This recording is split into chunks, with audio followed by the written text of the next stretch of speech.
Hello, everyone. Welcome to the Builders Game, and I'm your host SK. And I have a very, very special guest to start off with. And he's a builder, an entrepreneur, an investor, and he has done so many good things in Nigeria. And now he's hitting the global scenes. He has been dominating the global scene for the past 3 or 4 years. And I'm so happy to welcome Ope. Hi, Ope. Hi, SK. Thanks for having me. Yeah. Yep. Okay, it's been a. I know a bit about your journey, but I would like my audience to know a bit about you.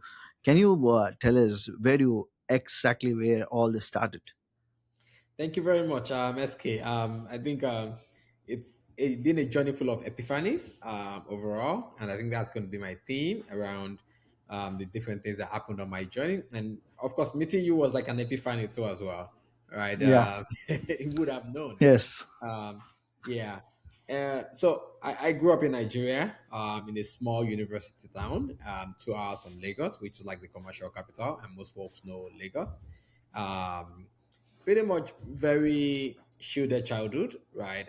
Especially since it was a university town, parents were academia. Mm, But then I was like super hungry to do stuff. So I eventually ended up stepping out just after high school to try and learn how to design graphics, as well as web design, and that kind of led to many things later in life.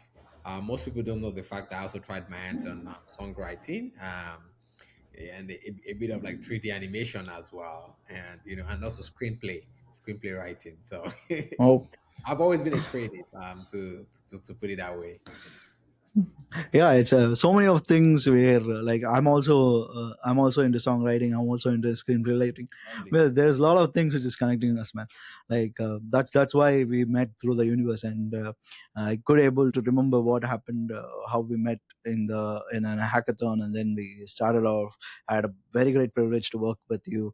uh, See, in my career, I always have people I love to work back with, and you're one of them. And that's why when I started this whole podcast, I wanted to bring you as the first guest, because one story which can able to inspire most of the people, and that's yours, man. Like yeah. And I know a bit about Jobberman and WhoGoHost. Can you get started with that? Great. So fast forward to after I learned how to design graphics and web design in college. I started business out in college with a design firm. I ran a graphics design consultancy. Doing flyers, posters for fellow college students. Expanded that craft, and then from there, web design, and that led to me seeing a problem in web hosting. The key problem back then was people wanted to host websites, um, didn't have access to the foreign platforms, right? And just Okay. like a lot of startups in emerging markets back then, we built bridges essentially, bridges that solved maybe the same problem that was already solved in developed markets, or bridges that helped connect with developed markets. And me starting a web hosting company was one of such.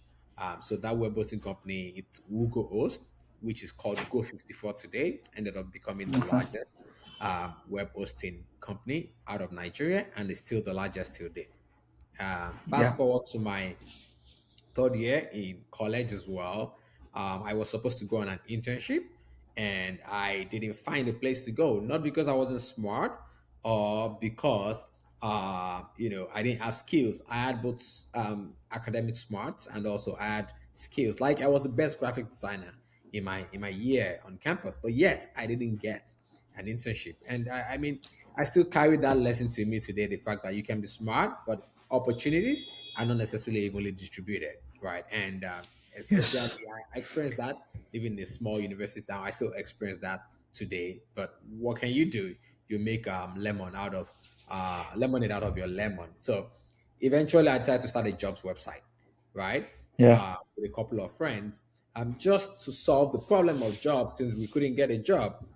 And me not getting a job meant I didn't get a place to intern, and I had to intern at my own company, which is also an Yeah. interesting Yeah. story, right? I pretty much asked the whole idea. I have a company, so I can intern there. So I interned at my own company, and the internship projects I worked on.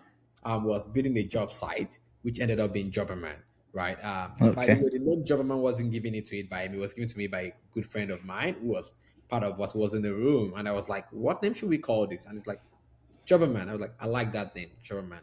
So that's how I Jobberman. Um, Jobberman eventually also became the largest job site in Nigeria and still is. We raised our seed round from Tiger Global, and that's also helped us to grow very fast. And I eventually sold the company in 2018. Yes. Okay. So I see one thing here. The purpose is more bigger than what it is all about.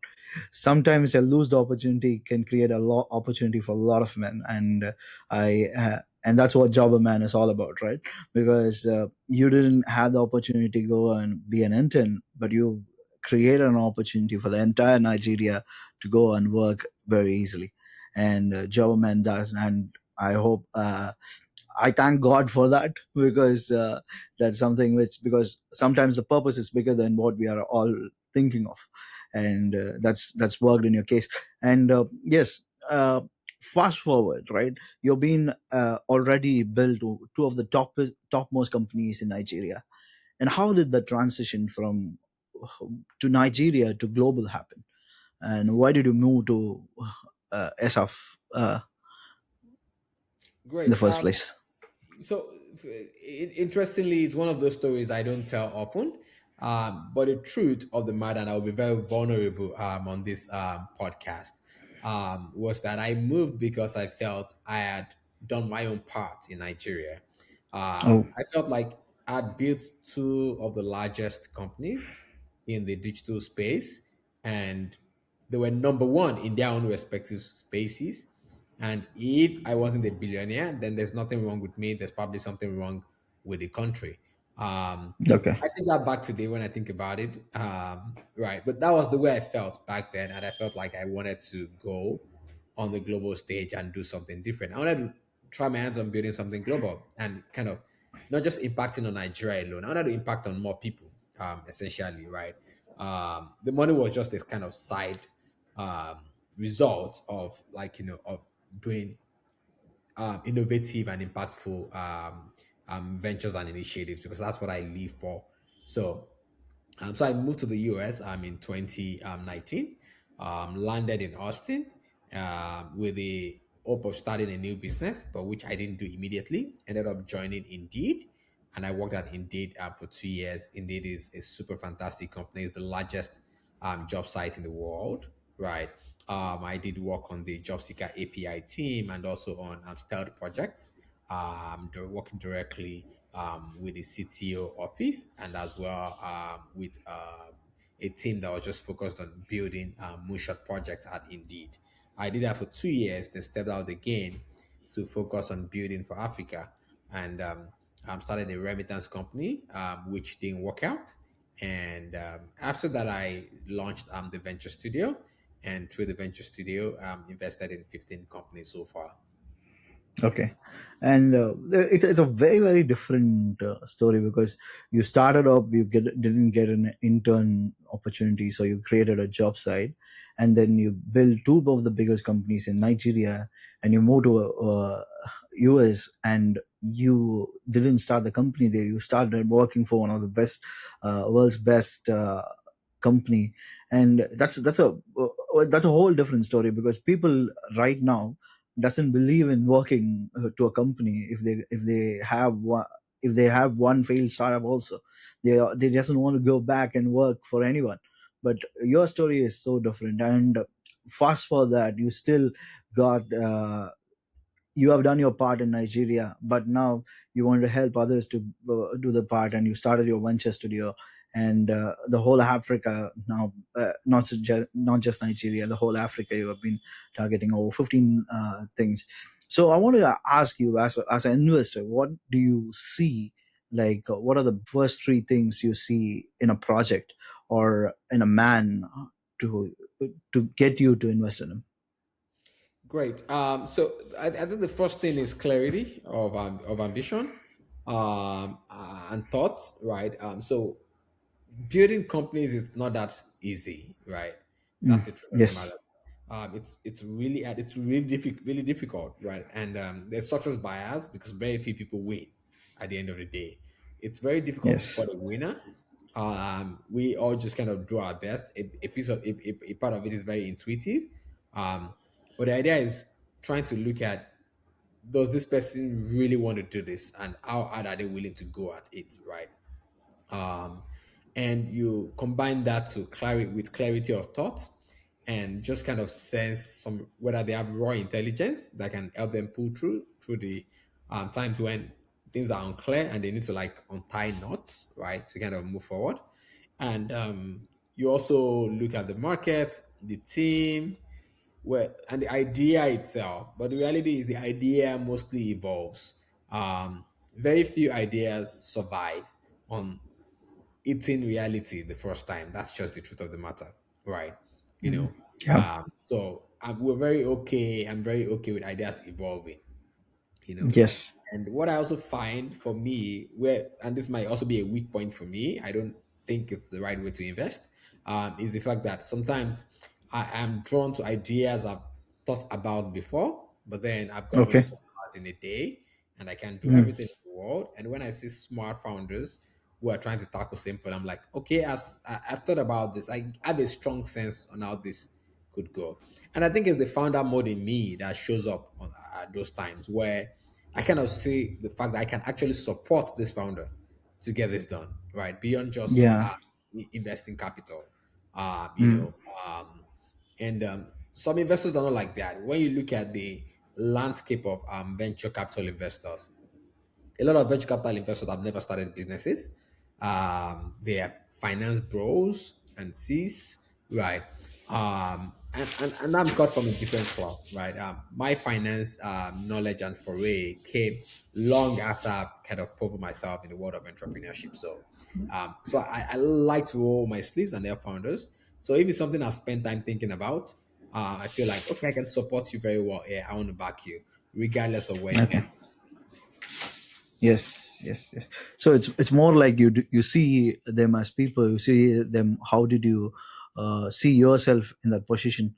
Is that a correct way, and not as a commodity like how people used to see as VCs see people, right? Is Yeah. that a right way to frame it? That's a really good way to frame it. Yes. You took the Yeah. words out of my Yes. mouth with that. Yes. Yeah. That's what most of the founders would love also, because I think as a like as a someone who was building a company, if I wanted to go and get investment from some investor, I would rather do it with when someone who has done it in the past than someone who sit with the money and all he wants is the paycheck back.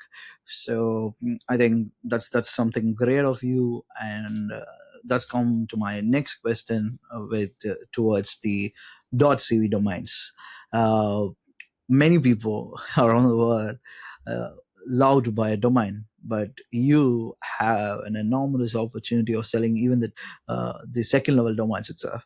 So how does that happen? And what is it, where it's heading to? Great. It all started in 2016 actually, and my good friend and co-founder Jobberman and WhoGoHost was like, he told me about, okay, have you heard about .cv domain? I was like, that should be Cape Verde. And I'm like, yes. Oh, that sounds like a really good sale. They said that could be good for you guys at WhoGoHost since you guys are in the domain space. I was like, Cape Verde, where is that, by the way? Uh, and it's like, this is one of Yeah, it is now like Capo Verde as giving a great fight towards Spain, Spain. right? Yeah. It It's was allowed like I was to like do I this. when I heard Capo Verde and when I heard Datsuvi, the first name was like Ope would be very very happy to see this.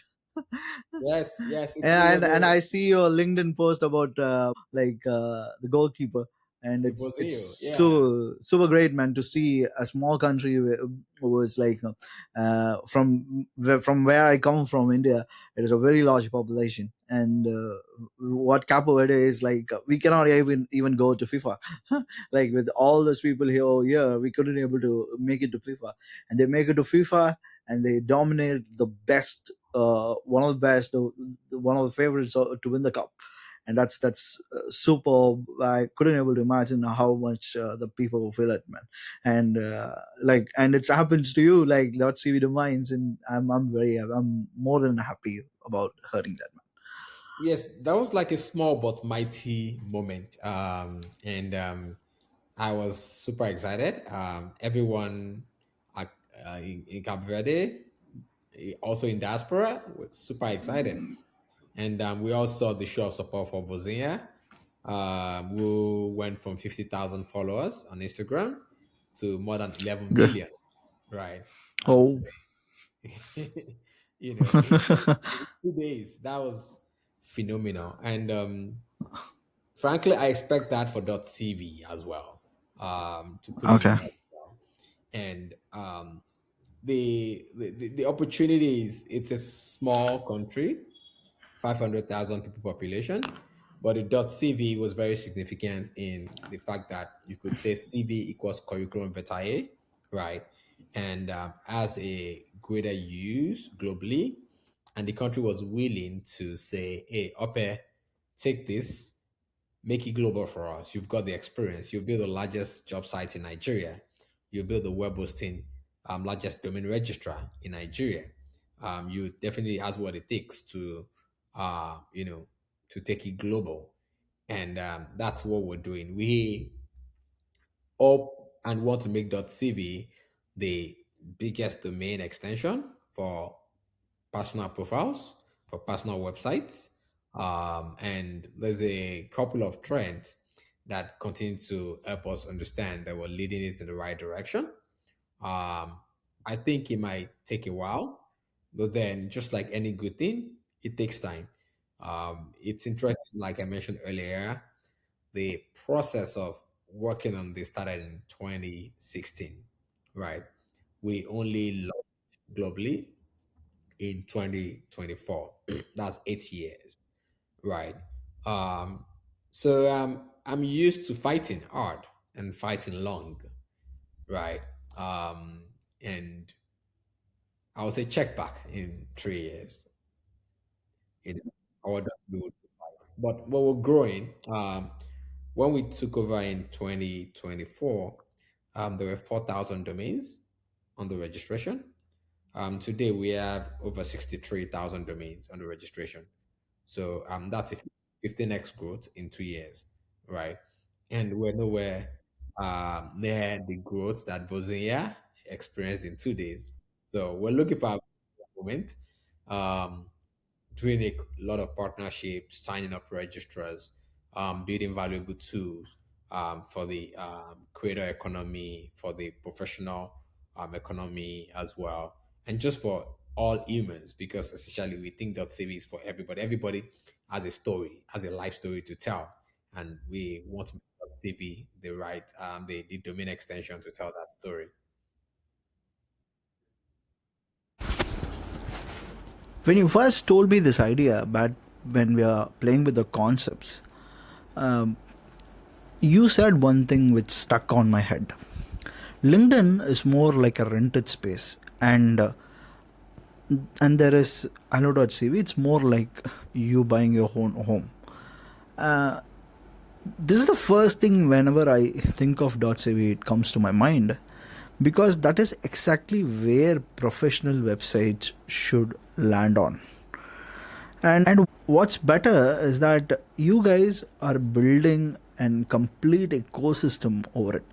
Like, think of hello.cv, resume generator, which is very important for the age, and a job site inside it where you are matching them with their skills.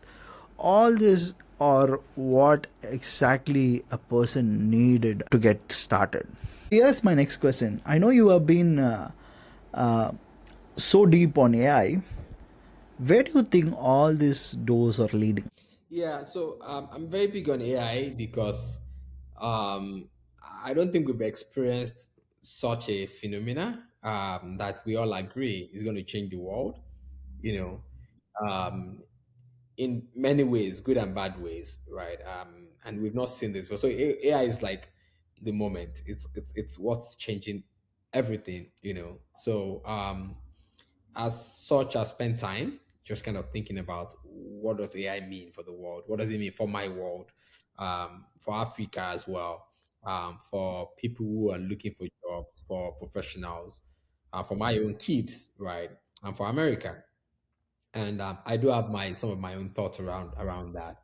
I think AI is definitely changing everything. I think what work will look like in the future is going to be different because of AI. I think definitely AI is creating new industries, and we've seen that with SpaceX. SpaceX essentially is getting this valuation because of the idea of the fact that we're going to need a lot of energy and a lot of compute, and space is the right place to do it, right? So Elon is just like he's been building for that moment even before he knew AI would kind of merge what SpaceX is doing, and it's interesting. It's just there at the right moment to take advantage of that opportunity, right, and sell a great story. To get that, we've seen Anthropic, we've seen OpenAI. Um, for me, I spent time thinking about what does that mean for Africa's youth population. So we were sold a story from 10 years back that Africa is the future. We've got the youngest population on earth. We're going to go for digital jobs. We're going to support the world. So with AI now, a lot of those jobs are disappearing. So I'm asking myself deeply, and I'm doing a lot of research and a lot of introspecting about that. And what does that mean for Africa? Like, does it mean doom for Africa, or is there a world where we leap into what we call the AI age, and we actually at the forefront of that? And what does that look like? Um, I'm penning my thoughts on that as well, right? And it's a problem I'm deeply concerned about. And so you might expect that some of my next moves, as both an entrepreneur and also from a policy point of view, might be in those directions as well. But for till then, I continue to lead.cv and scale.cv, as well as support entrepreneurs through the Fast Forward Venture Studio and Fund. I also think entrepreneurship might look different, if I must say. We're already seeing how people are using AI to accelerate entrepreneurship. We're already seeing those who are going to lose their jobs, because a lot of people are already losing jobs and more are going to lose their jobs. Also have to delve into entrepreneurship because there's no other way, right? And we're also going to see new type of jobs being created. So today already, you know, we've seen the $1 man billion company, which is exactly one man, but kind of close, you know. And basically, it's about one man understanding the process, building agentic workflows to run that process and run it repeatedly at scale, right? And we're going to see more of that, right? Solopreneurs, we're going to see more of that. From a work point of view, I think gig work is going to become the norm, because it's like you probably wouldn't need one person to come to work and do work for, 9 to 5, because like you just don't need them for a lot. You're just there for just some specific skill sets that AI can't deliver, which means they might have to do multiple jobs to earn their pay, right? I see that happening, and we need to build the infrastructure and the tooling to support that world as well. Yes, I feel the gig model is already there, and countries like India have already adopted to it. When you think of Swiggy, Zomato, all this place, and it also heads back me to when we start work, when our second project and the second hackathon was more of about the IDCV kicks, and I'm so happy that you have been looking at that as one of the things now. So my next question is: you have seen the Nigerian market, and you also have seen the American market too. When are you coming for the Indian market? Well, I would say I'm going for the global market. I would say I'm coming for the Indian market specifically. But yeah, with .cv, India is one of our biggest markets, and understandably so. right? Um, but God is my art. Needless to say, for me, I think global impact is like super important. It's something I've always wanted to do. .cv is being used in 190 countries today. We have customers from 190 countries, which I'm like, this is really great. Um, and we intend on continuing to scale, right, in those countries to all types of users, right? And I think for me, global impact is like really super important. So I feel great about that. I feel great about that. But we're here to collaborate. Let me just put it that way. So let me use this opportunity to shamelessly. Yes, we're working with women registrars, schools, government, everybody. Yeah, I really hope that happens through this podcast. I hope Indian domain registrars and resellers come grab you and put .cv in everyone's hands. Because think about it, there are two of the largest population. China has always been the top. Now India toppled them up. India is a country where there are a lot of youngsters, there is lots of energy, and here everyone wanted to find a job and they wanted to grow their own business, and place like .cv is a perfect product to get started with. I Why I say it, because it has a name to it, and secondly, uh, if you see what's happening in the internet, right, we are doing a lot of things for Instagram, we are doing a lot of things for LinkedIn, we are doing a lot of things for YouTube, and we are doing a lot of things for uh, all the other stuffs, right? But these are private companies, and all the data which we are putting inside can go in a day, and if they wanted to get rid of you, and it's done. So that is exactly why I think uh, you can put your data on these private platforms, but you also need your own space where you have this data so that you can personally own it. And that's where I see .cv is quite handy. 100%. You preach the message well. We should make you an official ambassador. And honestly, this is just isn't it's not about just the product. I know Opey as a person, and I love Opey as a person, and there is two things, right? A product which has a purpose, and a man with a vision. Um, it doesn't actually coexist on most of the products, but in you, I see that.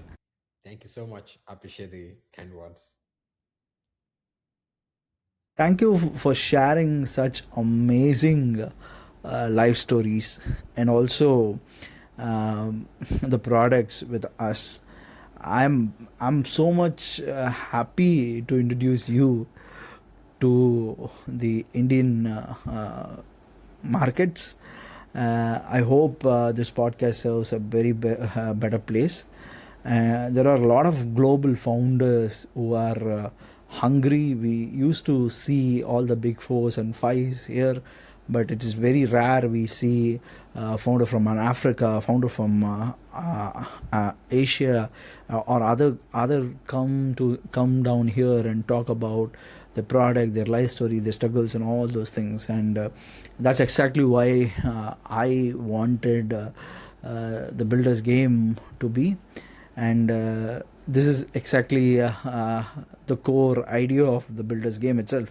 And if you're and viewers, if you're liking this is what it's going to bring you every week. We're going to bring in founders from the globe.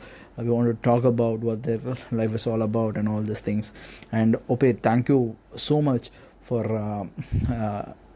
allowing us to host you on this podcast. And I see that we see more of Ope in India soon. And Ope, any final words about the podcast and about me as a person as well? Yeah, thank you, SK, for having me again. Um, I love when folks like you decide to do podcasts because You tell the story in your own words. You have a narrative you're trying to share with the world, and I'm here to also share mine as well, right? We met again, like I said, it was like an epiphany, right? Met at the hackathon, two people from different parts of the world, and ended up like doing interesting stuff together, right? And we've remained friends pretty much since then. So I expect to see more from this podcast and expect to see this podcast go places. So go SK.